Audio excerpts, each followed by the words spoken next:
your social media student assistant here at JWU. Today we will be going to the Downcity Open House.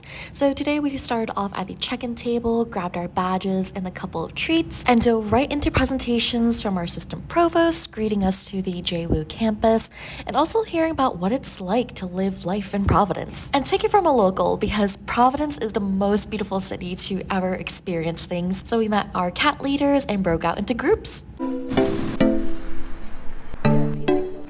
We broke out into groups depending on which majors we were interested in and where those majors are housed under.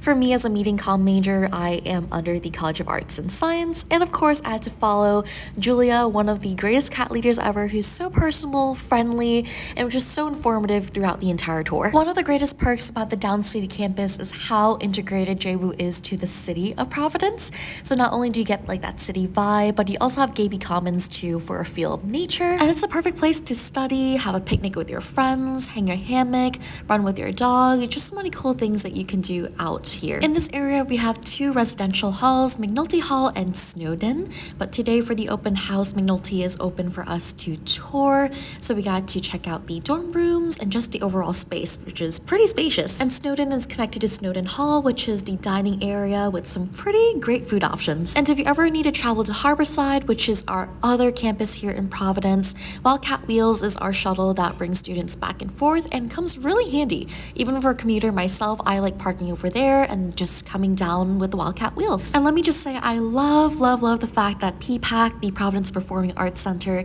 is smack middle in the JWU campus. For the second half of the tour, Julia brought us over to Abbott Park, which is right in front of the TACO Center.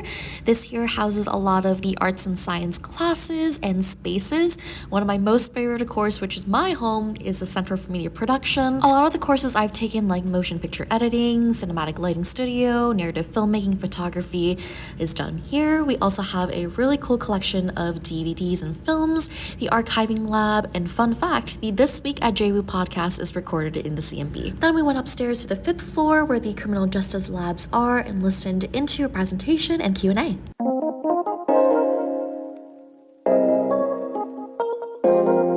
Alright guys, so this is the Bowen entrance. There is a Willie's Cafe over there and they serve flatbreads, smoothies and stuff, which is really neat. There's also the admissions table, but let's head upstairs. I am honestly like so done with stairs. Once the cat leaders dropped us off at the Bowen Center, we had the chance to connect with professors and students from different majors of different colleges. It was a really cool experience to connect with them and hear more about what JWU has to offer. And one thing that the majors have in common is that we're all about hands-on learning here at JWU, which I fully experienced through the media and comm major, and I really can't ask for more because working in the field, working with cameras and professors and teams is neat. Hey guys, so just giving you an update. We are in fact leaving the Bowen Center and I am just like really in need of like a caffeine boost, so we're kind of going off and doing our own little thing now, so let's grab some coffee. Coffee, refresher, caffeinated drink, it's the same thing. I really love that there is a Starbucks here, so it's always a great way to get a caffeine boost before class. I also love this bookstore because our merch is constantly changing. It's always really nice to see how we can fully rep Wildcats at the bookstore. Well guys, that pretty much concludes our vlog for today. Open house at JWU in the Downcity campus. Thank you so much for tuning in. Catch you guys later.